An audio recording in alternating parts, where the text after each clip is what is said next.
Bien, bonjour et bienvenue à ce cours de physique statistique. Alors, je vais commencer par quelques aspects pratiques. Donc, c'est un cours qui vous sera présenté par moi-même, Gilles Montambeau, et Rémi Monasson. Alors, je vais me présenter d'abord rapidement. Donc, je suis directeur de recherche au CNRS. Je travaille au laboratoire de physique des solides à l'Université Paris-Sud, sur le plateau. Et je fais de la théorie de la matière condensée en physique des solides. Et plus particulièrement, je m'intéresse aux propriétés électroniques de petits systèmes dont la taille est intermédiaire entre le nano et le monde macroscopique. C'est ce qu'on appelle la physique mésoscopique intermédiaire. C'est un cours qui vous est d'ailleurs proposé en troisième année. Et on s'intéresse donc aux propriétés électroniques de systèmes assez nouveaux qui ont été développés dans les dernières dizaines d'années, typiquement le graphène, les nanotubes, enfin pour vous donner un petit peu une idée. Et donc c'est une branche donc, de la matière condensée qui utilise les méthodes de la physique statistique. Alors, quelques infos pratiques. Donc vous avez la page Moodle sur laquelle vous pouvez retrouver une version PDF du Poly, qui vous est distribuée évidemment à la scolarité. Vous aurez toutes les semaines une copie des slides que vous avez aussi en papier et un enregistrement vidéo. Vous avez aussi, je pense, déjà distribué à la scolarité un recueil d'exercices qui sont des petits exercices qui vous aident à vous familiariser avec ce cours. C'est typiquement des exercices qui sont du style de ceux qui sont étudiés en petite classe. Et vous avez aussi un recueil de problèmes des dernières années. Et vous avez un lien vers une page de QCM. Alors, toutes les semaines, après ce cours, on ouvre une page de QCM de 3 questions, qui sont des questions très simples. Vous avez une semaine pour y répondre, qui vous permettent de vous tester un petit peu sur des aspects essentiels du cours. Tous les ans, on s'aperçoit, en corrigeant le contrôle, qu'il y a des perles absolument extraordinaires qui auraient pu être évitées si continuellement vous apercevez que vous partez dans des mauvaises directions ou que vous n'avez pas compris certaines choses élémentaires. Donc ça vous permet de vous tester, ça permet aussi à vos profs de petite classe de vous connaître un peu mieux, c'est obligatoire, hein, au même titre que la présence en petite classe, et ça permet de vous connaître un peu mieux au même titre que le devoir à la maison, par exemple. Pour le problème, ah oui, aussi, je voudrais dire pour les QCM, je vous encourage, dans la mesure du possible, à essayer de les faire le lundi soir, ce qui vous permet d'en discuter éventuellement avec vos profs de petite classe le lendemain matin. À propos du problème, il s'agit d'un contrôle sans aucun document. Autrefois, à l'école polytechnique, la tradition était de donner des problèmes de physique très moderne, de physique difficile, mais qui s'éloignait un petit peu du cours, ce qui ne plaisait pas forcément à vos prédécesseurs. On en a discuté avec vos représentants, et depuis 3 ou 4 ans, c'est un problème qui est beaucoup plus proche du cours. Par contre, il n'y a pas de document, mais vous avez un formulaire qui est ajouté au problème, qui vous rappelle quelques éléments de base. Si vous voulez voir à quoi ça ressemble, vous allez voir les copies des problèmes des années précédentes. Bien, alors, qu'est-ce que la physique statistique? Alors, on s'aperçoit quand on discute avec certains d'entre vous au printemps, quand on présente ce cours, que vous ne savez pas très bien si c'est de la physique, des maths, quel est le contenu de ce cours. Il est vrai que si vous allez pour la première fois à un cours de mécanique quantique ou de relativité, vous en avez forcément entendu parler avant, alors que physique statistique, c'est moins clair. Alors, si je dois le définir en une phrase, je vais dire que la physique statistique consiste à décrire le comportement macroscopique d'un grand nombre de constituants microscopiques. Typiquement, la matière, donc n 10 puissance 23.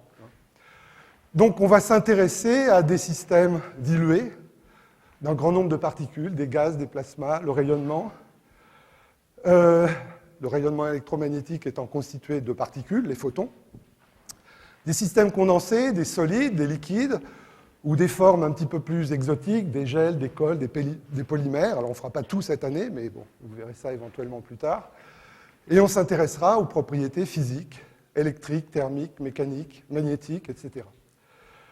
On va beaucoup insister sur l'aspect universel, c'est-à-dire qu'on va établir des concepts qui serviront à décrire des domaines très variés de la physique, et même au-delà de la physique, donc avec des applications à ce qu'on appelle des systèmes complexes qu'on va trouver dans d'autres domaines, la théorie de l'information, la biologie, l'économie, la finance, la propagation des épidémies, voilà quelques exemples.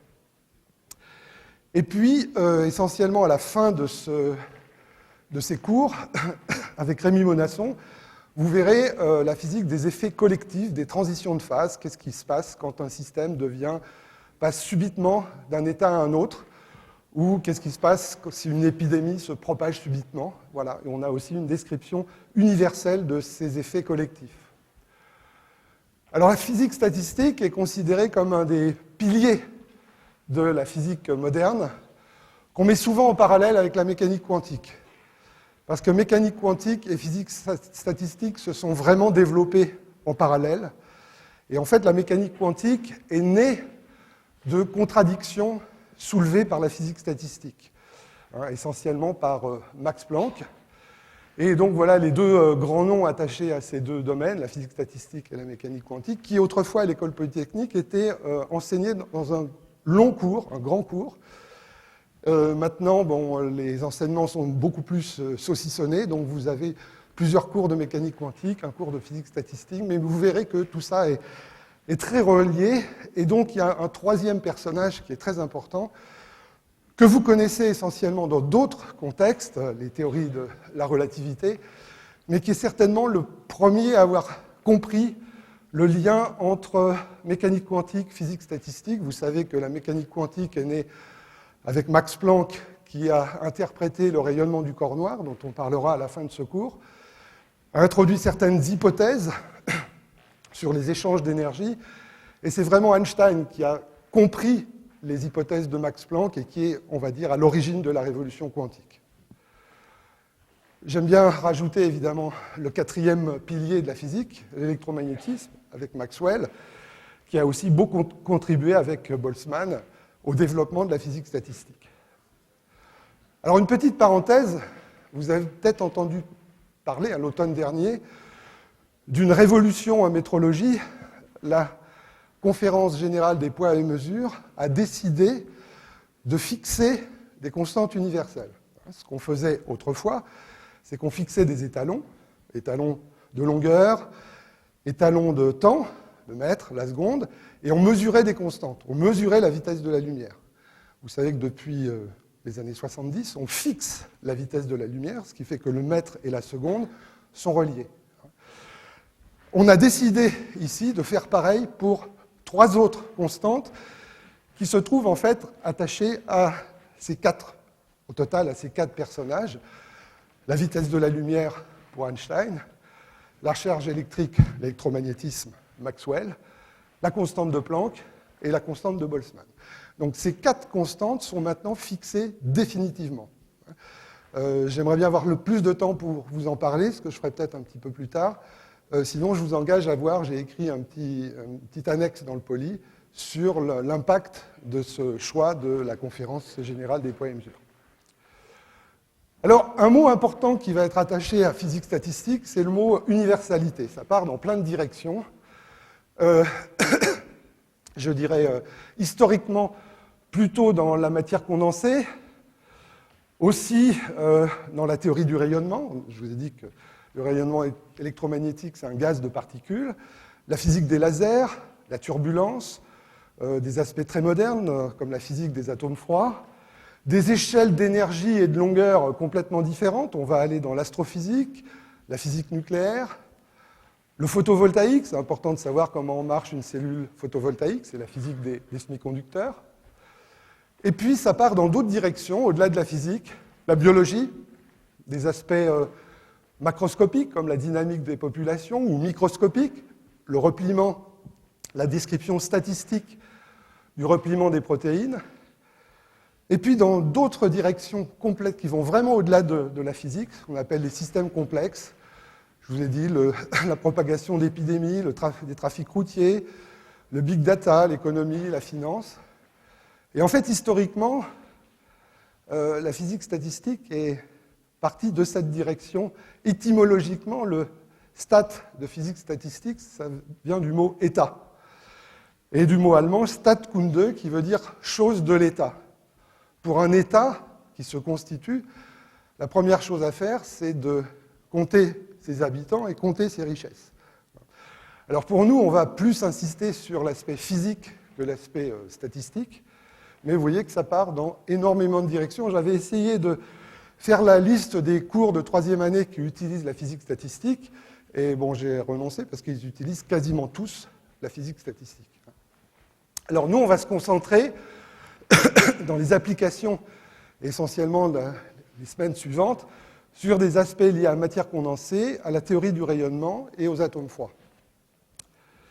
Alors la physique statistique, c'est une science qui est née à la fin du 19e afin de justifier microscopiquement le formalisme de la thermodynamique à partir de la réalité atomique sous-jacente, donc mise en place par Maxwell-Boltzmann.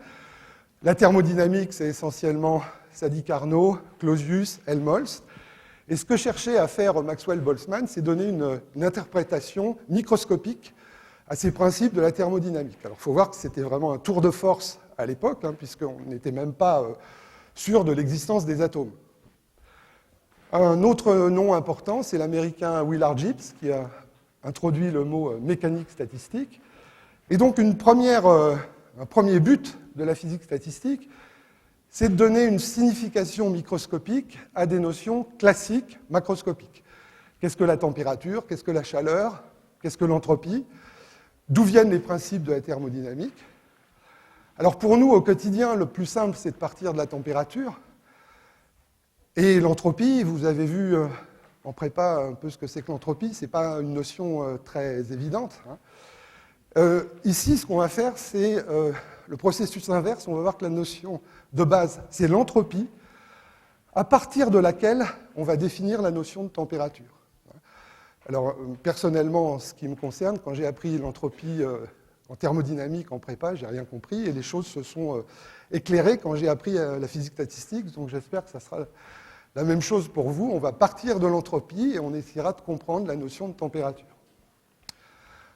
Alors, les principes de la thermodynamique, donc je vous les rappelle. Alors d'abord, un premier principe. Le principe 0, c'est que deux systèmes à l'équilibre en contact thermique ont la même température. Alors, vous pensez que c'est évident, mais il va falloir quand même réfléchir à certains mots de cette phrase. Qu'est-ce que veut dire équilibre? Qu'est-ce que veut dire contact thermique? Et comment introduire la notion de température?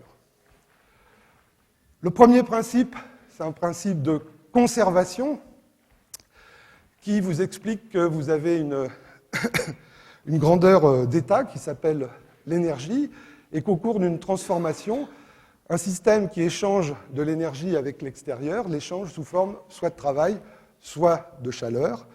Et si le système est isolé, son énergie est constante. Le deuxième principe, c'est un principe d'évolution. Vous avez donc une autre grandeur d'état qui s'appelle l'entropie, qui, dans une évolution réversible, la variation d'entropie est égale à la quantité de chaleur échangée divisée par la température. Et si l'évolution est irréversible, cette égalité se transforme en inégalité delta S, est plus grand que Q sur T. En particulier, si le système est isolé, delta S est positif, l'entropie ne peut que croître. Ces deux principes sont formulés par Clausius en deux phrases. L'énergie du monde est constante et son entropie ne peut qu'augmenter. En thermodynamique, l'entropie est définie à une constante près, une constante additive près. On verra que grâce à la mécanique quantique, il existe un troisième principe qui vous dit que l'entropie à très basse température, en gros l'entropie, on va voir, ça mesure le désordre, à température nulle, il n'y a plus de désordre, et donc l'entropie doit tendre vers zéro. C'est ce qu'on appelle le principe de Nernst, ou le troisième principe, donc, dont on verra aussi l'origine. Alors j'aime bien ce transparent très simple qui explique la façon dont on va travailler. En fait, la physique statistique permet de faire le pont entre le microscopique, qui va être décrit le plus souvent par la mécanique quantique, mais pas forcément. Hein. Si je décris du trafic routier, les entités élémentaires, c'est des voitures. Voilà, bon. Donc j'ai des entités élémentaires pour lesquelles je donne des règles d'interaction entre ces différentes entités. Et grâce à la physique statistique, je vais en découvrir les conséquences sur des quantités macroscopiques. Hein, par exemple, si je regarde un système magnétique qui a tendance à s'ordonner magnétiquement, je vais me donner des interactions entre des moments magnétiques, une description microscopique de cette interaction. Je vais en chercher les conséquences macroscopiques. Je vais voir si ça explique les observations ou pas. Et la physique statistique va me permettre de faire cet aller-retour entre le monde microscopique et le monde macroscopique. Donc on va chercher à développer ces concepts et ces outils pour faire cet aller-retour. Et il est parfois plus subtil et plus difficile de concevoir le modèle que de le résoudre. Alors, voilà le contenu de ce cours, donc, qui est essentiellement divisé en trois parties. Une première partie où on va mettre en place les outils. Donc aujourd'hui, on va commencer à parler d'entropie, un peu de température la prochaine fois, les postulats de la physique statistique, comprendre cette notion de contact thermique qui va nous permettre d'introduire le facteur de Boltzmann que vous connaissez, mais dont je ne pense pas que vous ayez vu vraiment son origine microscopique. On va mettre en place ces outils de la physique statistique par ce qu'on appelle les ensembles canoniques. Alors c'est un mot un peu étrange. Essentiellement, ce qu'on va chercher à décrire, c'est des systèmes isolés, fermés et ouverts. Un système isolé, c'est un système qui n'échange ni énergie, ni particules avec le monde extérieur. Un système fermé échange de l'énergie, mais pas de particules. Et un système ouvert échange de l'énergie et des particules. Alors, au cours de la mise en place de ces concepts et de ces outils, on va aborder quelques exemples simples, soit en cours, soit en petite classe, donc qui sont notés ici. Il y en a un qui est particulièrement important, ce sont les degrés de liberté, de vibration dans les solides, parce qu'on va voir que c'est sur ce problème que des problèmes ont été soulevés par la physique statistique et qui n'ont pu être résolus que par la mécanique quantique, grâce à Einstein d'ailleurs. On essaiera de revenir au principe de la thermodynamique à partir des postulats de la physique statistique, puisque c'était un des buts des fondateurs. On reviendra sur le gaz parfait classique. Alors vous avez peut-être l'impression de bien connaître le gaz parfait, un PV égale nRT. Il y a beaucoup de choses intéressantes à comprendre. Et surtout, ça va nous permettre de préparer la deuxième partie. La première partie étant essentiellement de la physique classique. Et on va voir comment ici la mécanique quantique rentre en jeu. En particulier, vous avez certainement vu, mais de façon plus ou moins superficielle, mais en tout cas certains d'entre vous en mécanique quantique, que les particules de la nature sont scindées en deux classes, les fermions et les bosons. Pour faire simple, les bosons aiment être tous dans le même état quantique, l'état fondamental, alors que les fermions n'aiment pas être dans le même état quantique. C'est ce qui fait la stabilité des atomes, puisque vous ne pouvez pas mettre deux électrons, par exemple, qui sont des fermions, dans le même état quantique. Alors une application importante, ça sera la physique du transport électronique, les électrons dans les solides. Pour les bosons, on parlera de la physique des atomes ultra-froids, une physique très récente et moderne. Et puis, comme je l'ai dit, le rayonnement électromagnétique, c'est un gaz de photons. Et on abordera ici la thermodynamique du rayonnement qui nous entoure, de la lumière. La dernière partie sera présentée par Rémi Monasson, qui vous parlera donc de ces phénomènes collectifs qu'on appelle les transitions de phase. Alors toute cette partie-là va vous permettre une ouverture sur un grand nombre de domaines de la physique, à la fois de la physique du quotidien, mais aussi des aspects très à la pointe de la technologie, je dirais. Donc quand on parlera d'électrons dans les solides, on comprendra pourquoi on a des métaux, des semi-conducteurs. On parlera un tout petit peu de supraconducteurs, mais vraiment très peu. On va aborder des échelles de longueur et d'énergie complètement différentes. On verra pourquoi le comportement et la stabilité de certaines étoiles est lié au caractère fermionique de ces composants, donc tout ça grâce à la physique statistique. On abordera un phénomène très récent, prédit depuis longtemps, presque 100 ans par Einstein, qui s'appelle la condensation de Bose-Einstein. On s'intéressera donc à la physique du rayonnement, qu'est-ce qui fait l'équilibre de la Terre, l'équilibre du rayonnement lumineux qui nous entoure, induit par le Soleil. Et puis on terminera par une autre forme de rayonnement, qui est le rayonnement cosmologique, le rayonnement fossile de l'univers. Donc vous voyez qu'on va aborder des situations extrêmement différentes. Donc physique statistique, ce n'est pas un domaine, vous ne pouvez pas attacher ça à un domaine particulier, ça couvre tous les domaines. Alors, on pourrait se demander pourquoi est-ce qu'on a besoin de la physique statistique. Finalement, si je connais les équations microscopiques du mouvement, que ce soit classiquement la loi de Newton ou l'équation de Schrödinger, on pourrait dire, bon, bah, si je sais résoudre les équations de Newton ou l'équation de Schrödinger, je sais tout sur mon problème. En fait, on va avoir généralement affaire à un Hamiltonien extrêmement compliqué, à 10 puissance 23 particules, et on peut se demander si ça aide à comprendre pourquoi vous avez les questions que j'ai déjà abordées, pourquoi il y a des isolants, des métaux, des semi-conducteurs, pourquoi l'eau peut être liquide ou solide, pourquoi vous avez des aimants, des supraconducteurs, il ne suffit pas de regarder l'hamiltonien. Pour ça, on va avoir besoin d'introduire ces méthodes statistiques. Vous avez aussi des phénomènes dont l'existence est due explicitement au grand nombre de particules, les transitions de phase. Et vous voyez bien que, en changeant la température, si vous avez une transition liquide-solide, vous pouvez avoir un changement soudain de l'état macroscopique, mais pourtant c'est le même hamiltonien. Les interactions entre les molécules d'eau n'ont pas changé, les interactions entre les constituants n'ont pas changé. C'est la même chose pour une transition paramagnétique, ferromagnétique, ordre-désordre.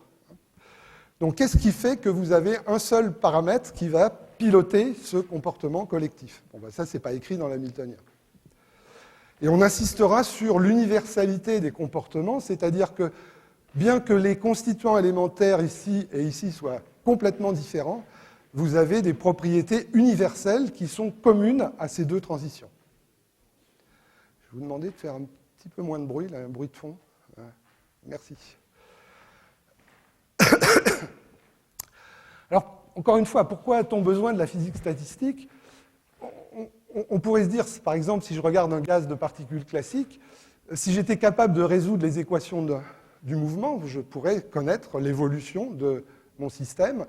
C'était la philosophie déterministe de Laplace, Lagrange, à la fin du 19e, qui avait développé vraiment la physique newtonienne. Il y a un traité monumental de Laplace de mécanique céleste.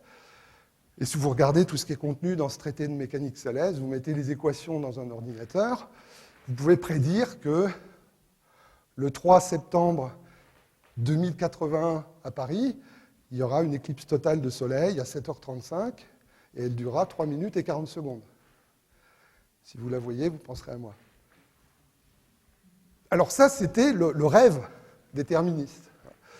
Donc l'idée de Laplace, c'était une intelligence qui, pour un instant donné, connaîtrait toutes les forces dont la nature est animée et la situation respective des êtres qui la composent.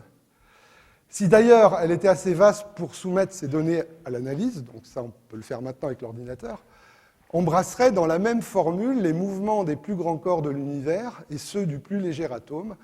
Rien ne serait incertain pour elle, et l'avenir comme le passé serait présent à ses yeux.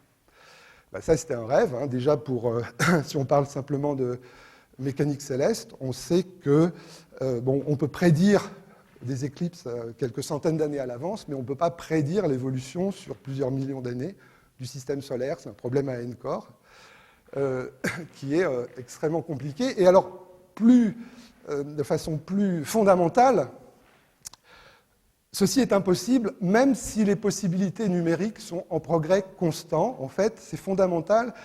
Et ça a été établi par Poincaré au début du XXe, qui a montré que la majorité des systèmes dynamiques sont chaotiques. C'est-à-dire que vous avez des équations du mouvement, c'est un problème déterministe, mais c'est imprédictible à cause de la sensibilité aux conditions initiales, ce qu'on appelle vulgairement l'effet papillon.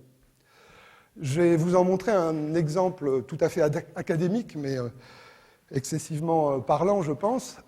Alors, encore une fois, très académique.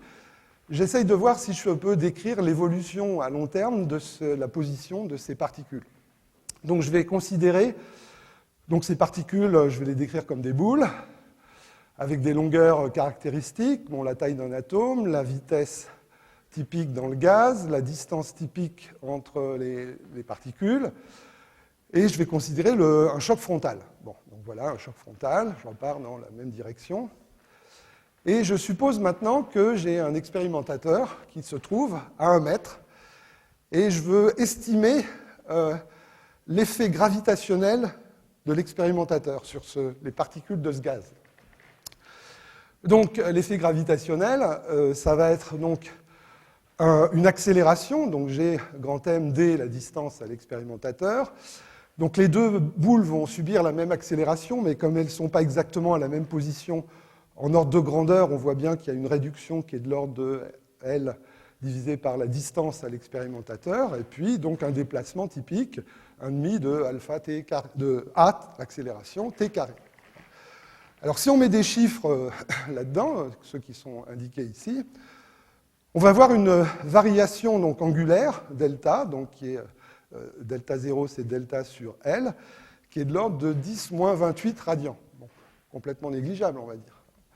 Mais si je regarde ce qui se passe au moment du rebond, j'ai une divergence ici. L'angle ici va être beaucoup plus grand, dans un rapport L sur A, où L est la distance entre les atomes et A, la taille typique des boules. Et donc, vous voyez qu'au bout de n collisions, ce 10 puissance moins 28 va être multiplié, par ce facteur à la puissance n. Et donc, on voit que cet angle ici va être typiquement de l'ordre de 2π au bout de 9 ou 10 collisions.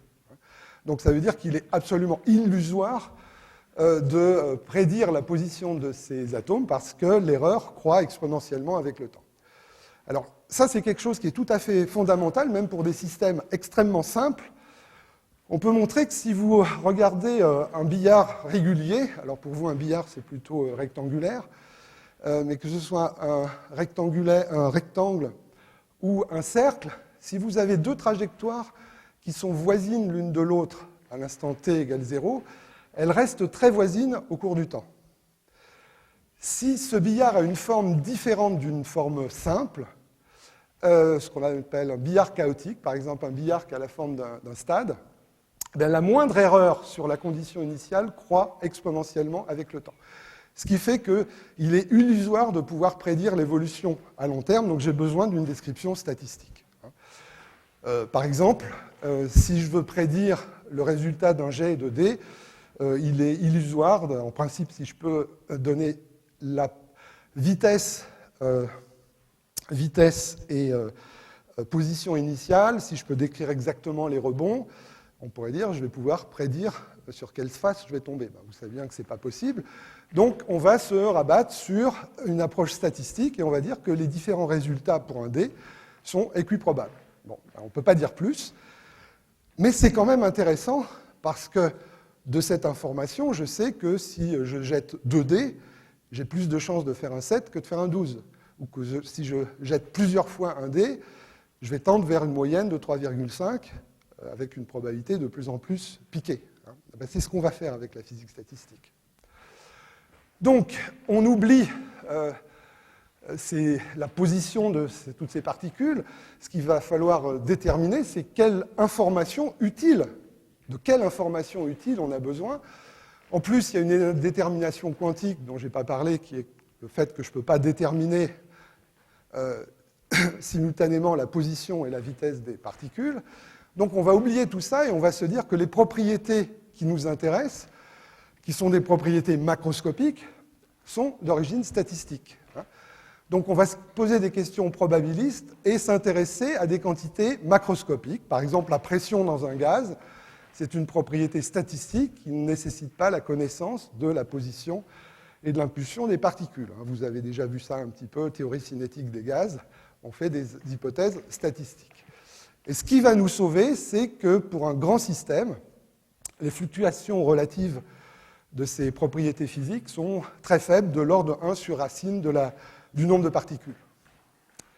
Donc d'une certaine façon, la complexité, plus un système va être complexe, plus il va être simple. Alors, j'arrive maintenant au vif du sujet. Je vais avoir besoin d'abord de définir deux notions importantes, qui sont les notions de micro-état et de macro-état. Un micro-état, ce qu'on appelle aussi état microscopique ou configuration microscopique, c'est la configuration microscopique d'un système. Par exemple, si je regarde un gaz, c'est la donnée de la position, de la vitesse de tous les atomes dans le gaz. Si je regarde un système magnétique, un micro-état, c'est une configuration de tous les moments magnétiques dans le solide. Un macro-état ou état macroscopique, c'est la donnée des paramètres macroscopiques qui le caractérisent. Par exemple, la pression ou l'aimantation. Donc vous voyez tout de suite la différence entre ces deux notions. C'est que pour un gaz dont je connais la pression, donc une caractéristique macroscopique, il y a énormément de micro-états correspondant à cette pression. D'accord ? Ou pour... Moi, je vais revenir là-dessus tout de suite. Je prends un exemple un petit peu plus, peut-être moins physique, mais plus concret. Je m'intéresse au résultat du lancer de ND. Alors, je ne vais pas en prendre 10 puissance 23, je vais en prendre 11. Je prends 11D. Et ce que je vais appeler macro-état, c'est un état macroscopique. Par exemple, la somme. Un macro-état, donc ça va être la donnée, un résultat global, qui est la somme de toutes ces faces ici. Un micro-état, c'est un lancer de D. Et vous voyez que pour un macro-état donné, c'est-à-dire pour réaliser cette somme 39, j'ai énormément de réalisations possibles avec ces 11D. En fait, j'en ai 25 millions. D'accord ? Et évidemment, si j'avais, au lieu de 11D, j'en avais 10 puissance 23, j'aurais quelque chose qui serait de l'ordre de l'exponentielle de 10 puissance 23. Donc, à un macro-état donné, caractérisation macroscopique de mon système, est associé un nombre exponentiellement grand de micro-états. Donc, les deux exemples dont j'ai parlé, à pression donnée correspondent un grand nombre de positions et de vitesses des atomes constituants. Pour un système magnétique, par exemple, si je connais le macro-état, je fais une mesure et je trouve une aimantation moyenne qui est nulle. Combien y a-t-il de façons de réaliser une aimantation nulle avec n spin and me, par exemple? Je prends simplement deux possibilités. Bon, c'est un calcul que vous referez d'ailleurs demain, mais qu'il n'est pas difficile. Si vous avez une aimantation nulle, c'est que vous avez la moitié des spins vers le haut et l'autre moitié vers le bas. Donc le nombre de configurations, c'est le nombre de façons de choisir n sur 2 parmi grand N. Et vous verrez aussi ça demain certainement, que ça varie exponentiellement avec n. On utilisera beaucoup cette formule dans les premiers cours et les premières petites classes. Et donc essentiellement, ce nombre varie exponentiellement avec n. Alors je vais venir maintenant à une notion importante qui est l'équilibre statistique ou équilibre thermodynamique. Il ne s'agit évidemment pas ici d'un équilibre statique, il s'agit d'un équilibre dynamique, d'un équilibre statistique. Et on va considérer qu'un système est à l'équilibre si les paramètres macroscopiques qu'il décrivent, la température, la pression ou l'aimantation, sont indépendants du temps. Alors évidemment, ça c'est une notion tout à fait relative qui est liée à une échelle de temps caractéristique. Si je prends cette tasse de café ici, j'ai encore d'ailleurs ma tasse là, qui est sortie du percolateur tout à l'heure, vous voyez bien que ça a un sens de mesurer la température de ce café sur une échelle de quelques minutes. Évidemment, la température au sortir du percolateur n'est plus la température actuelle maintenant. La tasse s'est mise à l'équilibre avec la salle. Et donc, j'ai un système qui est sur une échelle de temps d'une heure, n'est pas à l'équilibre. Donc, la notion d'équilibre, c'est une notion relative à une échelle de temps donnée. Donc, on va dire que cette échelle de temps doit être plus grande qu'une échelle caractéristique des processus microscopiques, une échelle courte, ça peut être aussi le temps pour touiller le café, et puis un temps long macroscopique, donc une échelle de temps sur laquelle le système macroscopique évolue peu. Alors ça a été très bien dit par le physicien Richard Feynman, qui a dit en fait l'équilibre, c'est quand les choses rapides se sont déjà produites, mais que les processus lents ne se sont pas encore produits. Voilà la meilleure définition qu'on puisse trouver. Alors je vais essayer d'écrire ça, l'équilibre et l'évolution vers l'équilibre, sur un exemple très, très simple, mais où on va se poser quelques questions. Je vais considérer un gaz alors pas 10 puissance 23, mais de 200 particules, qui est donc dans une enceinte ici, séparée ici par une cloison d'une autre enceinte qui est vide. Je pars d'un état d'équilibre. Alors cet état, c'est un état d'équilibre dynamique. Là, je n'ai pas l'animation, mais évidemment, toutes ces particules, elles bougent. Donc j'ai un état d'équilibre où j'ai 200 particules dans l'enceinte de gauche. Je vais enlever la cloison, et évidemment, lorsque j'enlève la cloison, cet état n'est plus un état d'équilibre. Vous allez avoir une évolution.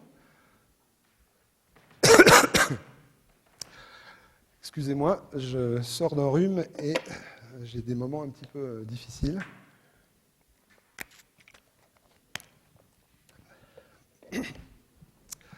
Donc vous avez une évolution vers un nouvel état d'équilibre sur une certaine échelle de temps, une échelle de un temps caractéristique de mise à l'équilibre, qui doit être beaucoup plus grand qu'un temps microscopique.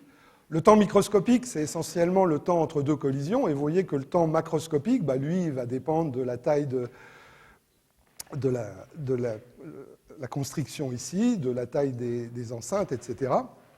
Et vous voyez qu'au bout d'un certain temps, je vais avoir en gros 100 particules à gauche et 100 particules à droite, évidemment avec des fluctuations, mais en moyenne, je vais tendre vers un nouveau macro-état dans lequel j'aurai une densité uniforme, c'est-à-dire autant de particules à gauche que de particules à droite. Et on va considérer que ce macro-état, c'est le nouvel état d'équilibre. Alors pourquoi c'est le nouvel état d'équilibre? Parce que c'est le macro-état qui correspond au maximum de micro-états. Vous voyez que lorsque j'ai enlevé la cloison, j'ai laissé évoluer le système, on pourrait toujours imaginer que toutes les particules reviennent à gauche.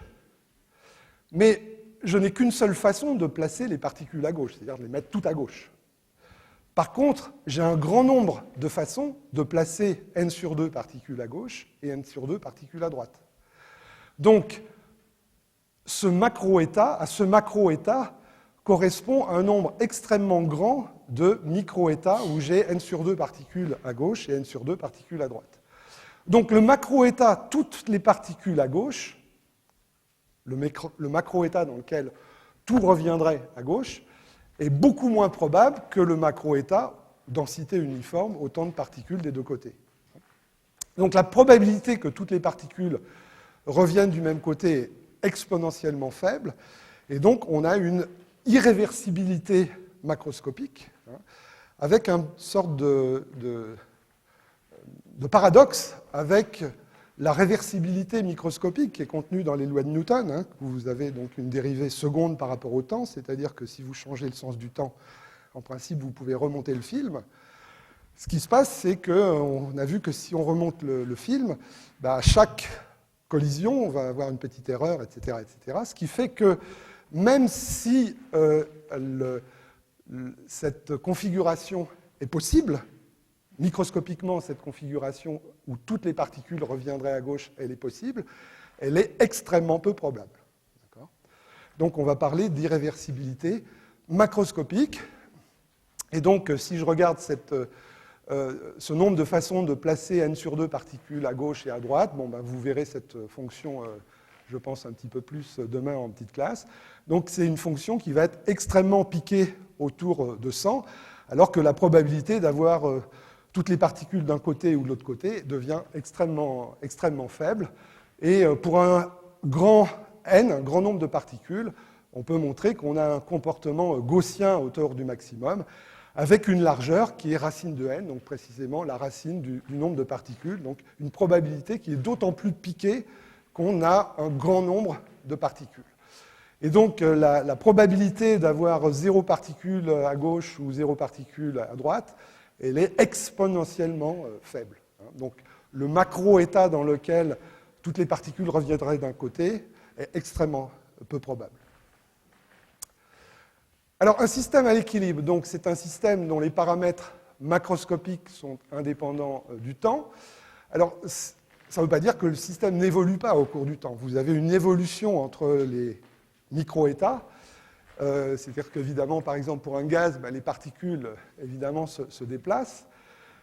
Et une première hypothèse qu'on va faire, c'est qu'au cours du temps, le système explore tous ces micro-états accessibles. Et si le temps de mesure est suffisamment long, quand vous mesurez une observable O, la mesure de cette observable, c'est la moyenne temporelle sur l'exploration de tous ces micro-états.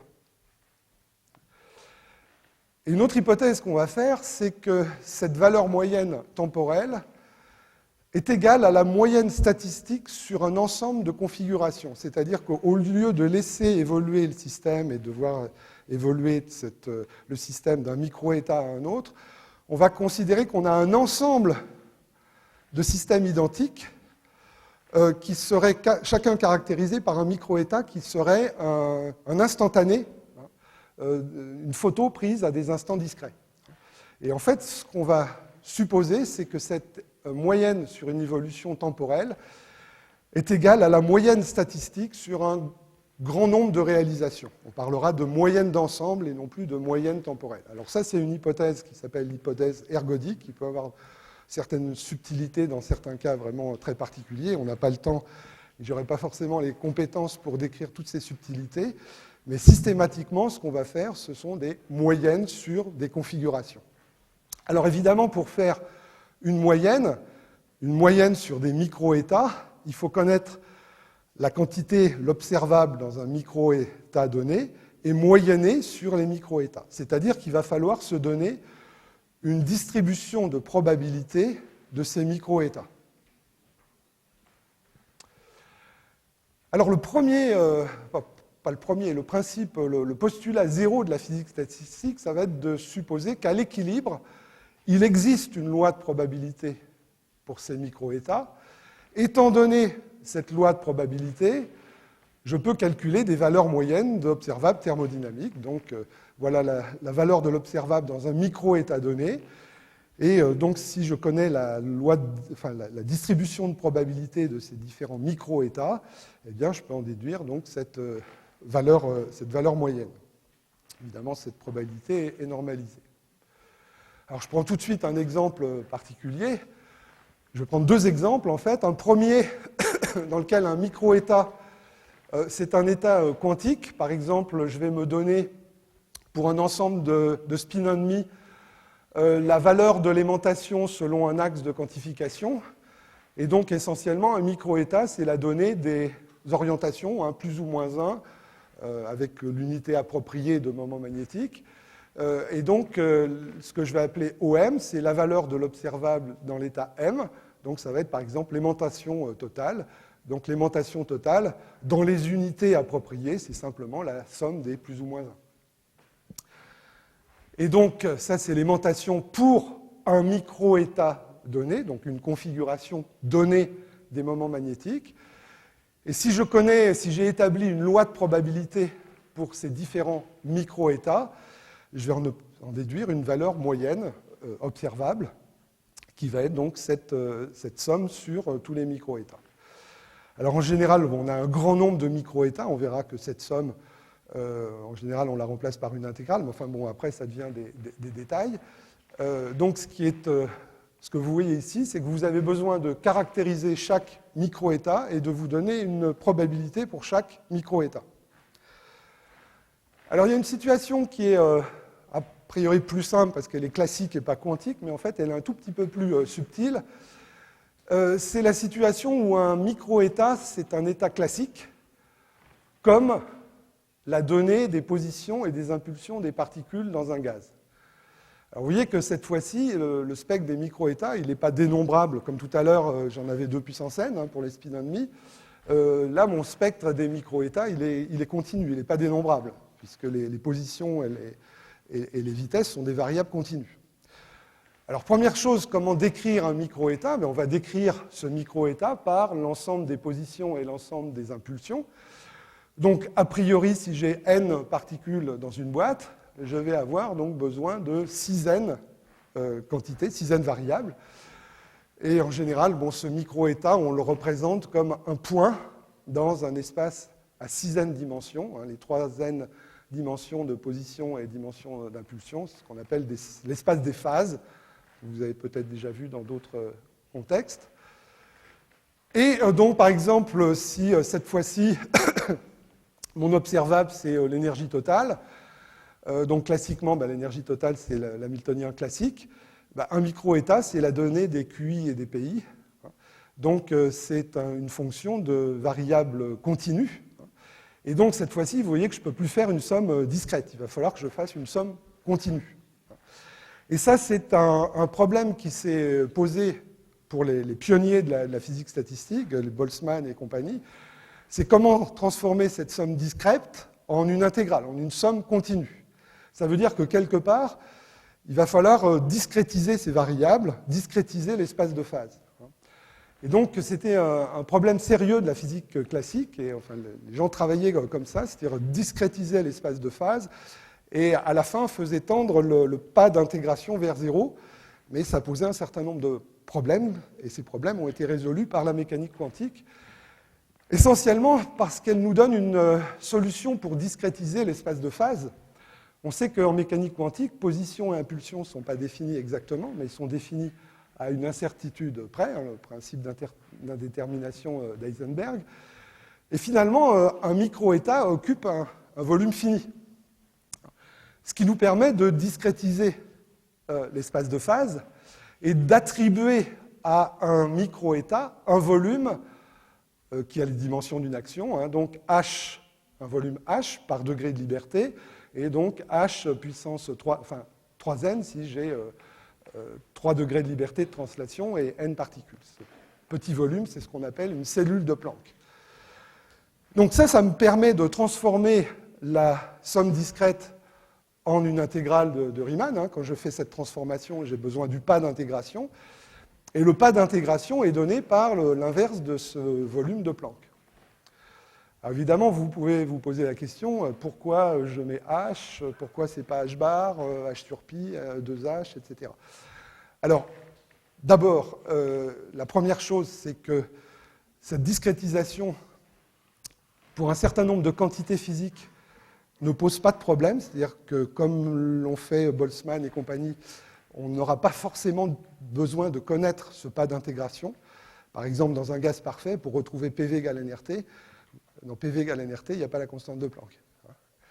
Mais pour d'autres quantités, pour l'entropie par exemple, on aura besoin de précisément savoir comment faire cette intégration. Et on justifiera plus tard le fait que cette formule est exacte, c'est-à-dire que c'est bien H qu'il faut mettre ici. Donc on reviendra là-dessus plus tard.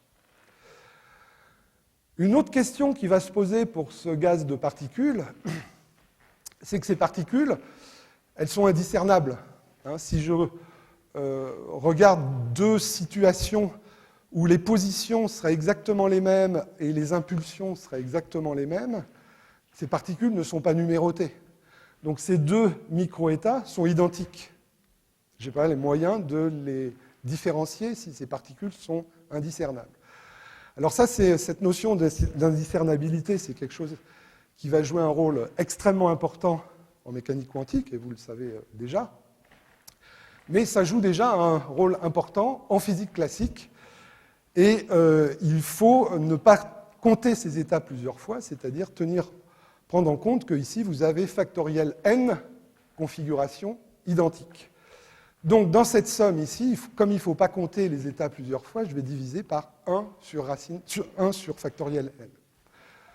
Alors, on aura l'occasion de revenir là-dessus, mais ce 1 sur factoriel n est très important. Si je l'oublie, je ne peux pas rendre compte, par exemple, de l'extensivité des propriétés physiques.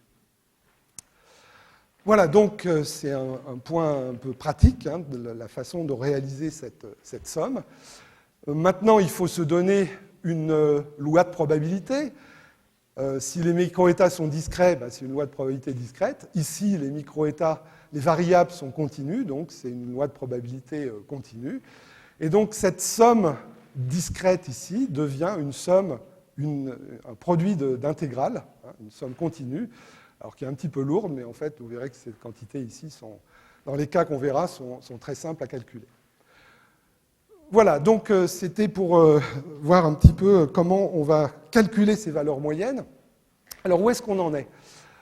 Si on veut aborder un problème de physique statistique, il faut donc d'abord identifier les configurations microscopiques, donc position des atomes pour un gaz, donner des moments magnétiques pour un système magnétique, et puis il va falloir leur attribuer une probabilité. Donc ça, c'est la deuxième étape. Alors, comment attribuer cette probabilité ? Eh bien, on va faire le postulat suivant, qui est le postulat donc, fondamental de la physique statistique, qui est que pour un système isolé à l'équilibre, tous les micro-états accessibles sont équiprobables. Alors, c'est une phrase très simple à retenir. Il y a 3 mots très importants. Isolé. Donc, un système isolé n'échange ni énergie ni particules avec l'extérieur.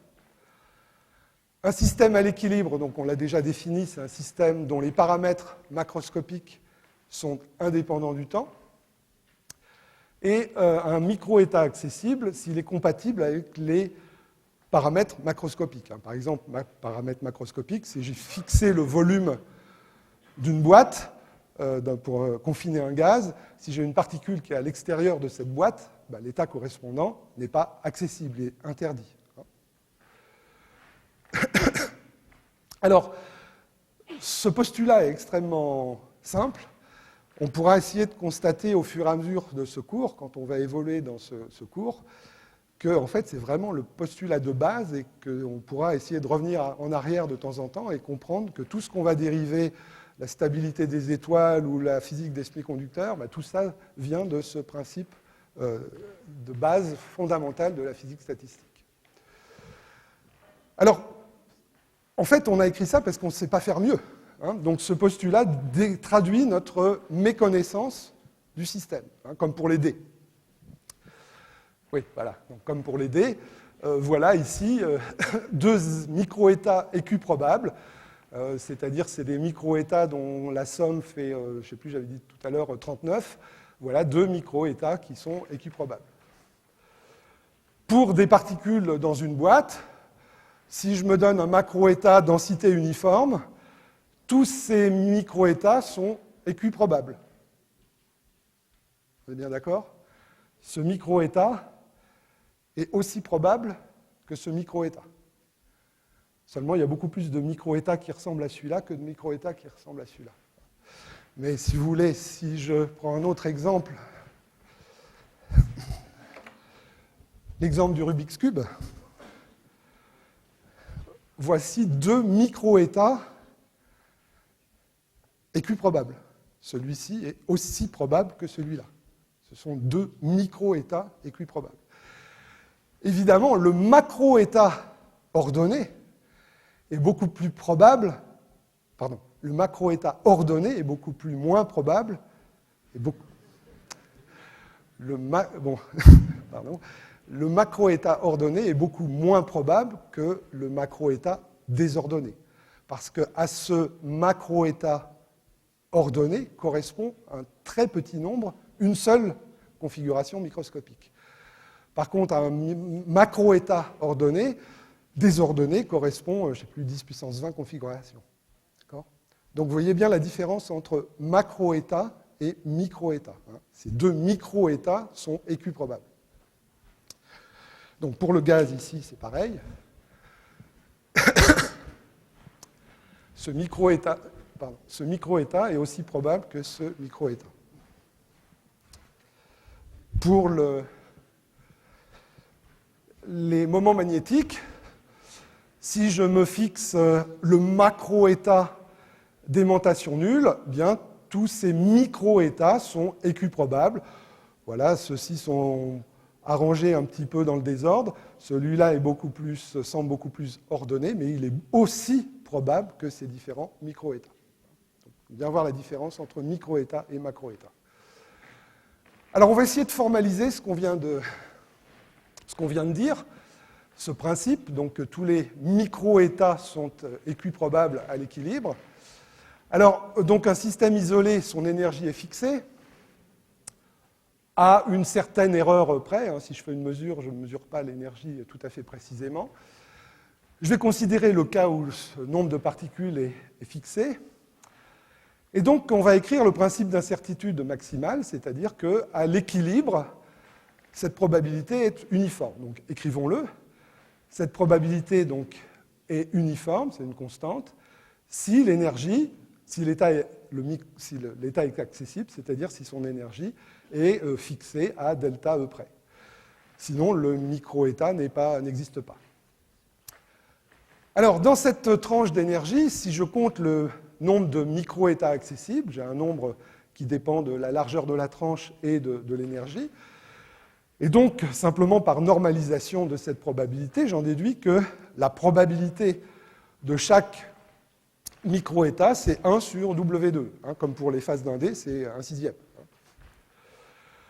Donc, vous voyez que cette probabilité ici décrit ma méconnaissance du système. Plus W2 va être grand, plus la probabilité associée à chaque micro-état va être petite, et moins je connais le système.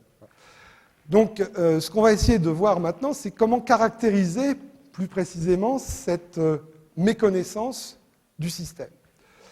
Alors, cette méconnaissance du système, elle est caractérisée par une quantité qu'on va appeler l'entropie statistique.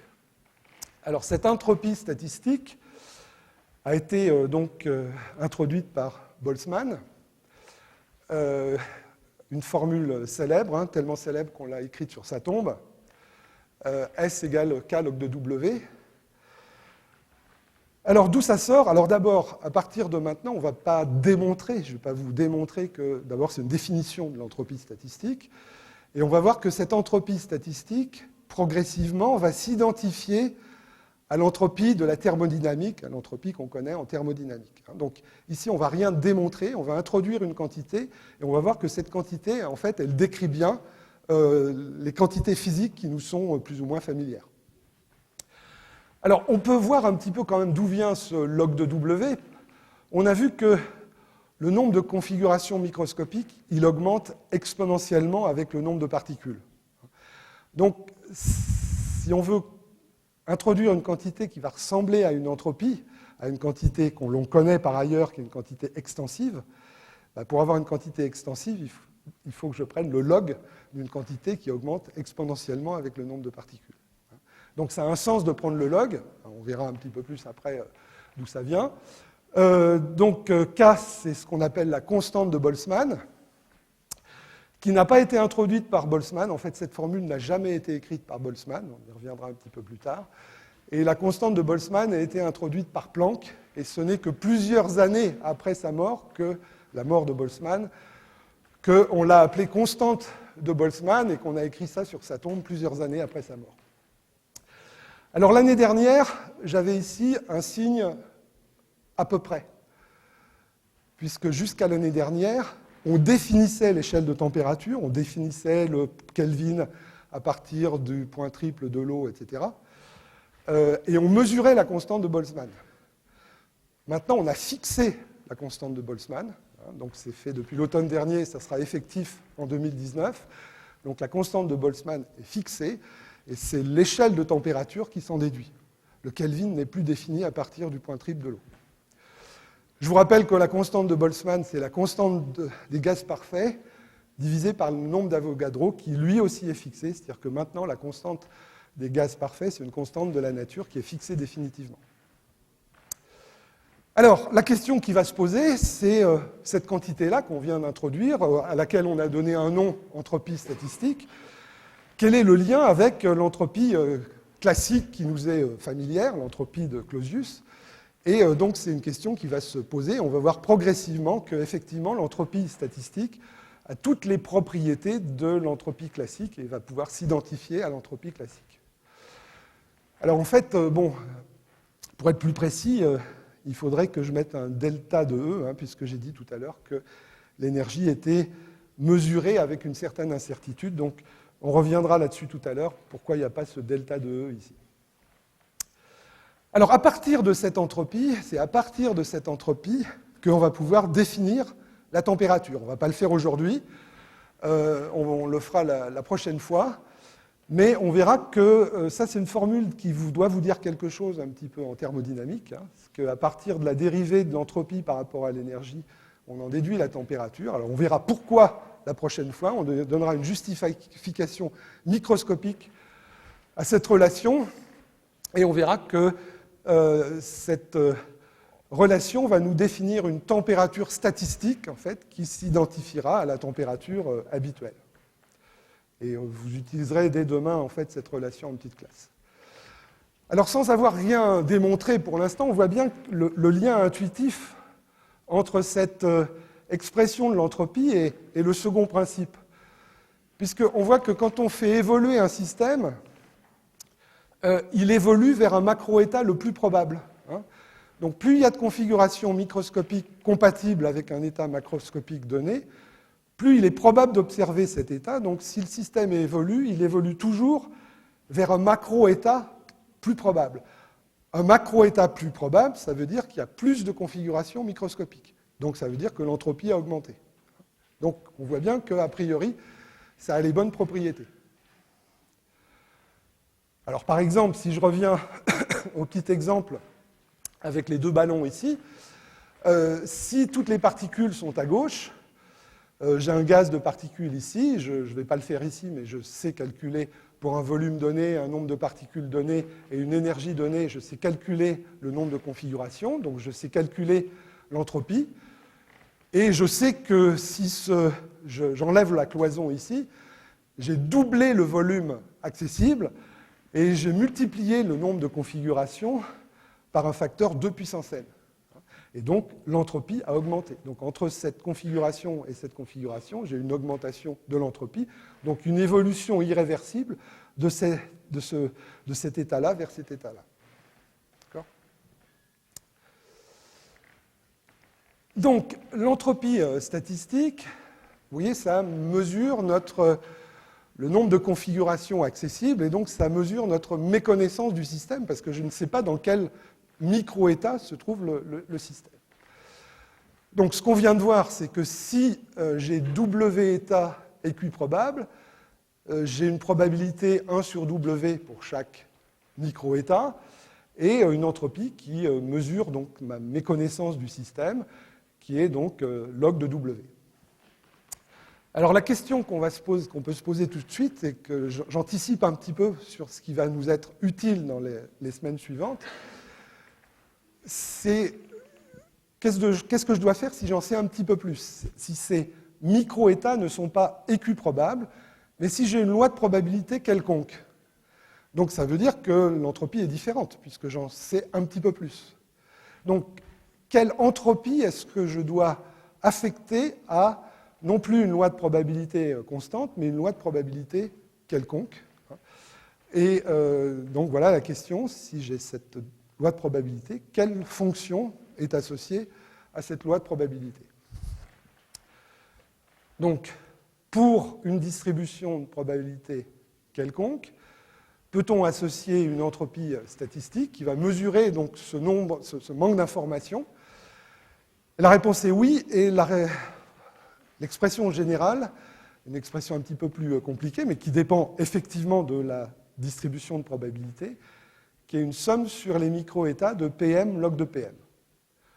Une écriture plus courte, vous voyez que somme de log de PM avec un préfacteur PM, c'est la moyenne de log de P.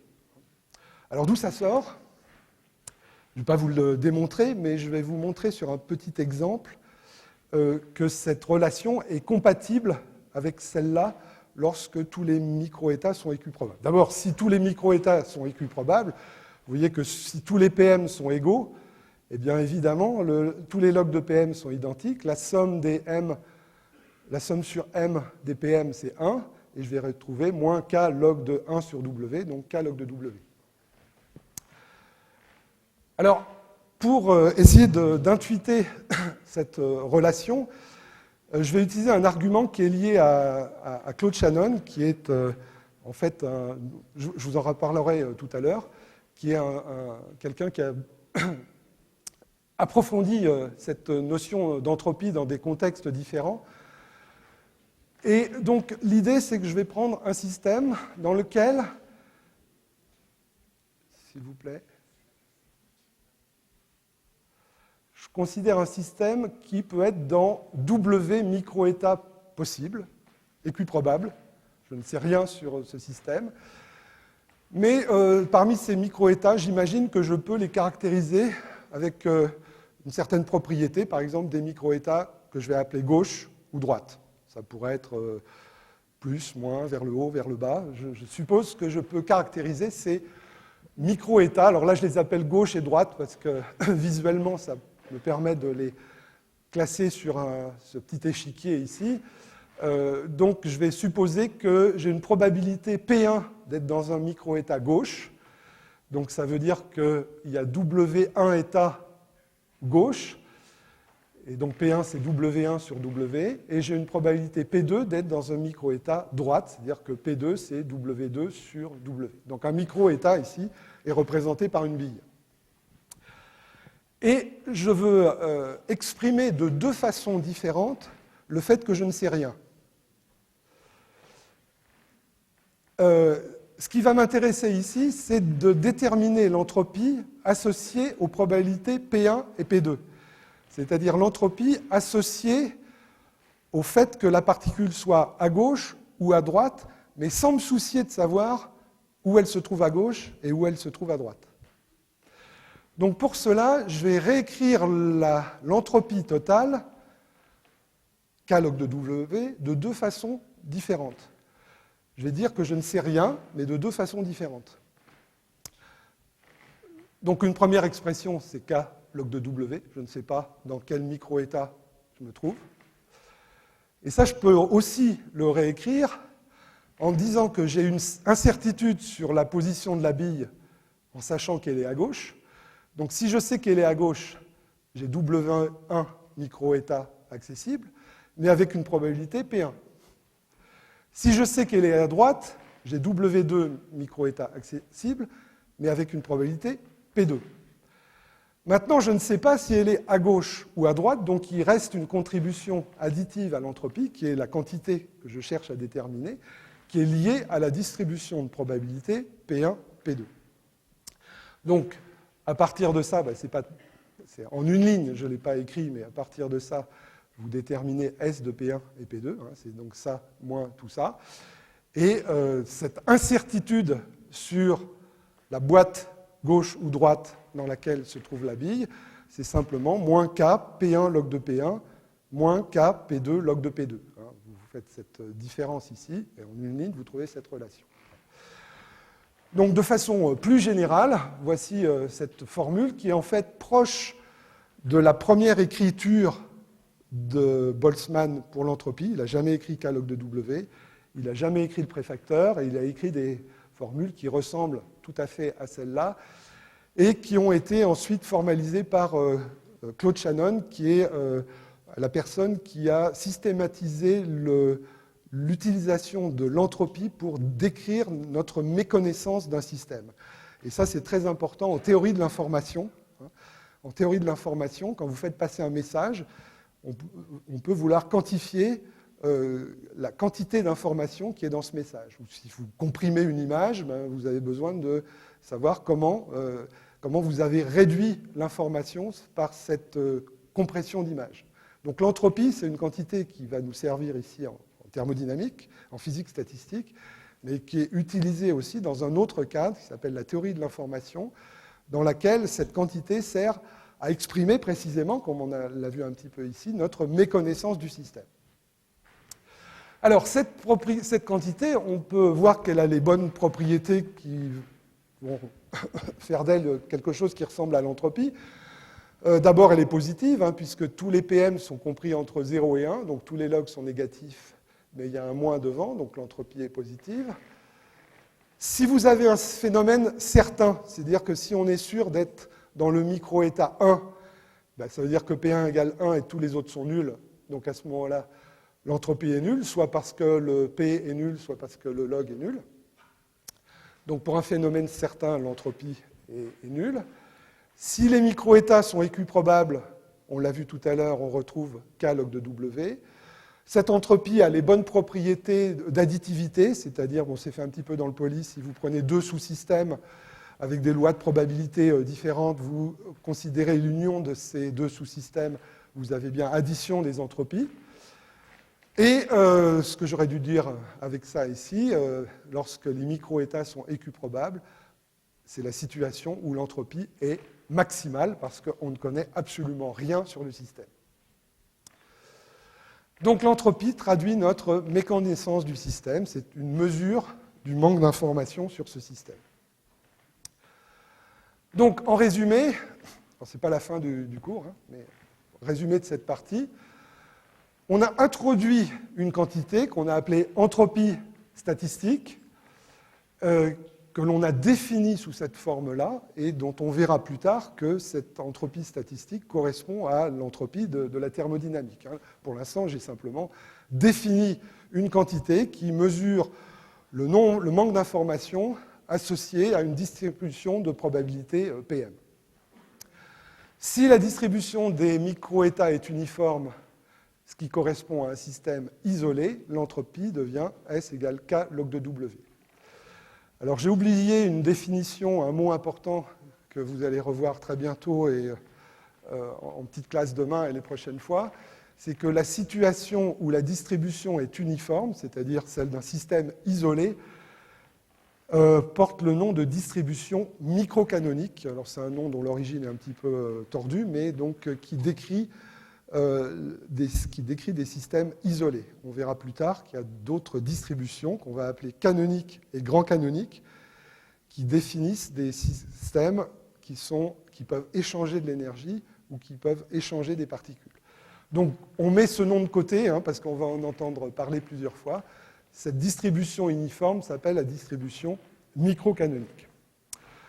Alors évidemment, maintenant, en général, si le système n'est pas isolé, cette distribution n'est pas uniforme, on le verra. Et donc, on va se poser la question, comment choisir la distribution de probabilité correspondante? On sait le faire pour un système isolé, toutes les configurations sont équiprobables. Comment le faire pour un système où les configurations ne sont pas forcément équiprobables? Alors, ce qu'on va faire, en fait, on va chercher la distribution P de M qui maximise l'entropie, qui maximise le fait qu'on ne sait rien, le manque d'informations sur le système. Alors, si on ne sait rien, ça y est, on l'a déjà fait, on prend PM égale constante. Si on sait quelque chose, il va falloir déterminer la distribution qui maximise l'entropie compte tenu du fait qu'on sait quelque chose, compte tenu qu'on a des informations supplémentaires. Ces informations supplémentaires, on va les appeler des contraintes, c'est des relations entre les PM. Donc la question qui va se poser, c'est comment maximiser l'entropie avec un certain nombre de contraintes. Et maximiser une quantité sous contrainte, utilise une méthode que vous connaissez qui s'appelle la méthode des multiplicateurs de Lagrange. Si vous ne vous souvenez pas, il y a quelques rappels qui sont faits dans le poly. Mais donc, c'est ce qu'on va essayer de comprendre dans ces dernières minutes. C'est comment, alors je vous rappelle comment fonctionne cette méthode. On va chercher à maximiser non pas l'entropie, mais l'entropie avec certaines contraintes. Et on va se donner un multiplicateur de Lagrange pour chaque contrainte. Et c'est cette quantité ici qu'on cherche à minimiser. Cette minimisation ici va nous donner une expression pour les Pn qui s'écrit en fonction des multiplicateurs de Lagrange. Et en réinjectant les Pn ici dans ces contraintes, vous obtenez les multiplicateurs de Lagrange. Alors je vais terminer avec une illustration qui est sur un exemple qui est un petit peu académique, mais je pense qu'il est illustratif pour la suite. On pourra même y revenir un petit peu plus tard. Je vais revenir au cas des jets d'un dé. Donc pour les jets d'un dé, l'observable associé à un micro-état, c'est 1, 2, 3, 4, 5, 6. Et donc la valeur moyenne de la face du dé, c'est une somme sur tous les micro-états. Alors, on a déjà vu que si on ne sait rien, la distribution qui maximise l'entropie, c'est la distribution uniforme. Et évidemment, la valeur moyenne de M, c'est 3,5. Supposons que j'ai fait un certain nombre d'expériences. J'ai réalisé un grand nombre de mesures de jets d'un dé, et je trouve une moyenne qui n'est pas 3,5, mais qui est 2. Ça veut dire que le dé est pipé, et donc les probabilités ne sont pas équiprobables. Alors évidemment, il y aurait une possibilité, c'est qu'il y ait un 2 sur toutes les faces du dé. Maintenant, ce que je cherche à déterminer, c'est quelle est la distribution de probabilité la plus raisonnable, compte tenu que je ne sais rien. Je ne sais rien, sauf que la valeur moyenne de M égale 2. Donc la distribution la plus raisonnable, c'est celle qui maximise l'entropie avec cette contrainte. Donc on va l'écrire. On va chercher les PM compatibles avec cette contrainte, les PM qui maximisent l'entropie. Donc c'est exactement cette maximisation sous contrainte. Donc il faut maximiser moins K somme de PM log de PM avec deux contraintes. Alors il y en a une qui est évidente qu'on rencontre tout le temps, c'est la normalisation. Et l'autre, c'est cette information expérimentale que la moyenne mesurée est égale à 2. Donc je vais chercher le maximum de S, alors j'oublie le cas là, le maximum de S, compte tenu de ces deux contraintes. Donc j'ai introduit deux multiplicateurs de Lagrange, lambda et bêta. Alors la dérivée est évidente, la dérivée par rapport à Pn de P log de P, de moins P log de P, c'est moins log de Pn moins 1, moins la dérivée par rapport à un Pn, donc moins lambda, moins bêta n. Donc j'ai une relation ici qui va me permettre d'écrire Pn. Vous voyez que Pn varie comme exponentielle moins bêta n. Alors au lieu de traîner ce 1 moins lambda, j'ai remplacé ici par une quantité que j'appelle z, qui va vous apparaître familière un tout petit peu plus tard. En gros, z, c'est relié à lambda. Et donc je vais obtenir z et bêta en réinjectant ces deux contraintes en réinjectant cette expression dans les deux contraintes de normalisation et de la contrainte expérimentale. Alors si on fait le petit travail qui reste à faire ici, c'est réinjecter ça là-dedans, eh bien donc qu'est-ce qu'on va obtenir? Donc vous voyez qu'en se fixant une contrainte, on en déduit le multiplicateur de Lagrange, on en déduit bêta. Donc si j'ai un D normal, tous les PM sont identiques, la valeur moyenne c'est 3,5, et je n'ai pas de contrainte. Donc dans ce cas-là, bêta égale 0, et donc toutes les configurations sont équiprobables, bêta égale 0, je trouve que tous les PM sont uniformes, sont constants. En fait, donc, si j'ai travaillé avec un D tel que la moyenne expérimentale était égale à 2, ça veut dire que donc, je peux en déduire la valeur de bêta. Donc je trouve dans ce cas-là que bêta est positif, c'est-à-dire que j'ai une expression qui décroît avec m. Et évidemment, vous voyez que si la valeur moyenne c'est 2, ça veut dire qu'il est plus probable de faire un 1 qu'un 6, évidemment. Si j'avais un D tel que la valeur moyenne serait 5, ben, j'aurais un autre multiplicateur de Lagrange qui, lui, serait négatif, parce que si en moyenne j'ai 5, évidemment, ça veut dire que j'ai plus de chances de tirer un 6 que de tirer un 1. Alors, on peut faire cette systématique et déterminer bêta pour chaque valeur de M moyen. Et donc, vous avez cette dépendance ici en fonction de M. Et alors, pourquoi c'est illustratif pour la suite? Parce que vous voyez que ce facteur ici, ben, ça ressemble un petit peu à un facteur de Boltzmann. Où bêta, ça serait, vous vous souvenez, pour Boltzmann, la température, elle est au dénominateur dans l'exponentielle. Donc bêta, ça ressemble un petit peu à l'inverse d'une température. Et puis vous voyez qu'ici, ben, vous pouvez avoir une décroissance ou une croissance de la probabilité. Et donc on peut avoir des valeurs de bêta positives ou négatives. Donc il y a des questions intéressantes qui se posent. Est-ce que tout ça, ça peut ressembler à une température? Alors, voilà, c'est un exemple extrêmement académique, mais je pense qu'il va être illustratif pour les prochains cours, et en particulier la semaine prochaine.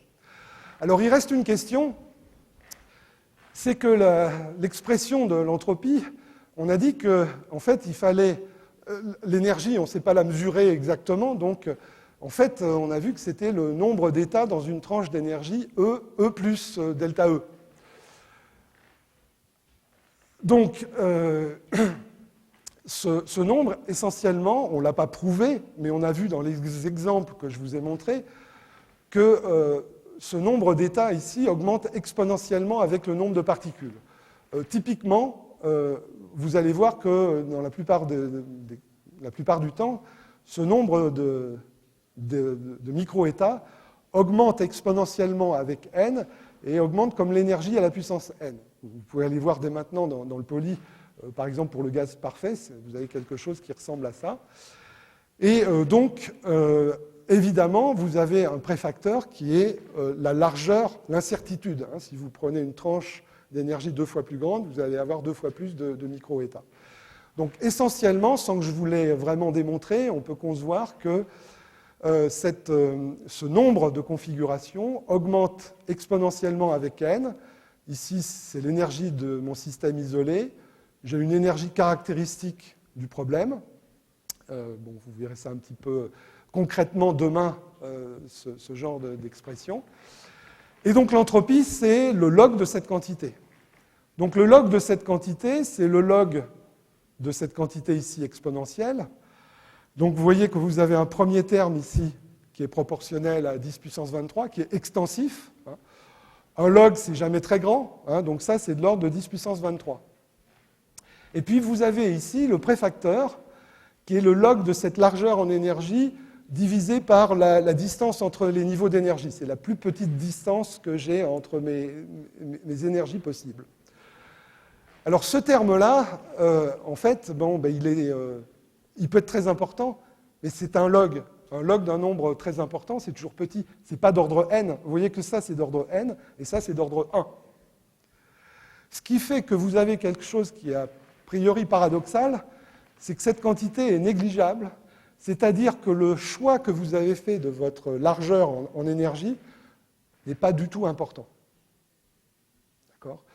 En fait, vous avez un nombre d'états tellement grand, tellement phénoménal, typiquement l'exponentielle de 10 puissance 23, que si vous multipliez l'exponentielle de 10 puissance 23 par 2, par 3 ou par 4, ça ne change rien du tout. D'accord ? Ça multiplie par 2, par 3 ou par 4, mais quand vous prenez le log, c'est-à-dire la quantité physique qui est l'entropie, vous rajoutez quelque chose qui est log de 2, log de 3, log de 4 par rapport à 10 puissance 23. D'accord ? Donc paradoxalement, un petit peu, cette quantité ici ne joue pas de rôle. Et donc l'entropie statistique est bien extensive et indépendante de cette tranche, du choix de cette largeur en énergie. Évidemment, cette largeur doit être petite par rapport à l'énergie totale et grande devant la distance entre les niveaux d'énergie. Voilà, donc, d'où cette formule dite de Boltzmann, enfin qui est sur la tombe de Boltzmann, mais que lui-même n'a pas écrite. Alors, en résumé, qu'est-ce qu'on a fait ? On a introduit une quantité. D'abord, on a défini la notion d'équilibre. On a introduit un postulat, qui est donc postulat fondamental de la physique statistique, que pour un système isolé à l'équilibre, tous les micro-états accessibles sont équiprobables. On a écrit des expressions de l'entropie, je vous demande encore 2-3 minutes, qui sont pour l'instant un petit peu des définitions, on n'a rien démontré. Mais quelle va être la suite? Qu'est-ce qu'on cherche à faire maintenant? Qu'est-ce qu'on va en faire de cette entropie? Ce qu'on veut déterminer maintenant, ce sont des équations d'état entre quantités macroscopiques. Par exemple, comment l'énergie dépend de la température. Mais qu'est-ce que c'est que la température? Donc en fait, ce qu'on va faire la prochaine fois, c'est réaliser que ce qui est important pour la suite, ce n'est pas le fait qu'on ne sait rien sur le système, donc ce n'est pas très gratifiant. Mais ce qui est important, c'est la façon dont notre méconnaissance du système dépend des paramètres extérieurs. Et là, je voudrais juste introduire ce qu'on va faire un petit peu la semaine prochaine. C'est que, par exemple, si j'ai un système isolé, donc nombre de particules, volume sont fixés, l'énergie est fixée, donc je sais en principe, ça peut être difficile à faire, mais je sais en principe comment W dépend de E, de V et de N. Donc je sais comment l'entropie dépend de l'énergie, du volume et de N. C'est fait, par exemple, vous pouvez regarder dès maintenant cette fonction-là pour le gaz parfait. Et je vous rappelle que si vous savez comment l'entropie dépend de E, de V et de N, vous savez comment cette différentielle s'écrit en fonction de dE, dV et dN. Et si cette entropie qu'on a introduite ressemble bien à l'entropie de la thermodynamique, ces quantités-là, vous les connaissez. Ça, c'est l'inverse de la température. Ça, c'est la pression à la température près. Et ça, c'est le potentiel chimique. Donc vous voyez que si je connais cette fonction et si je sais comment cette fonction dépend de l'énergie, du volume et du nombre de particules, je sais les relations entre toutes ces quantités, la température, la pression et le potentiel chimique. Donc en principe, j'ai tout ce qu'il faut pour décrire l'équation d'état de mon système. Alors évidemment, il va falloir comprendre que ce ds sur dE, c'est effectivement la température, etc. Et ça, on verra ça la prochaine fois. Donc voilà comment, à partir de la méconnaissance de notre système, on peut reconstruire, à partir de la physique statistique, retrouver des résultats de la thermodynamique. Voilà, donc je termine par le plan du cours, et donc je vous remercie, je vous dis à la semaine prochaine.